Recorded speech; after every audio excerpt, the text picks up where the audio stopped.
How to check east, west, north, south in your Google map.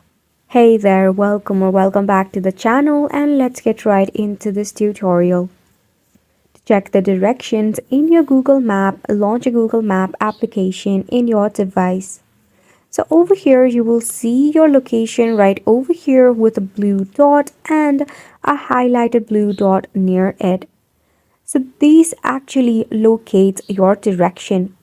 If you want more accurate one, just click on the blue dot and here you will see the calibrate option and tap on done.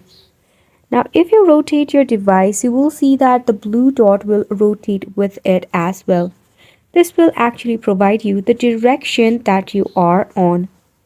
If you click on the compass icon right over here, it will actually help you to locate what is in the near distance as well. If you do not find this helpful to you, what you can do is in most of the devices, you will have an application called Compass. Just search for Compass right here.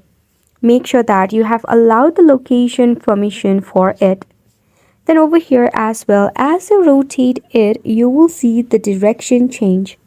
So either you can use your Google application to check for direction, or for more accurate one, just head over and launch a compass. This sums up the tutorial as well. Thank you so much for tuning in.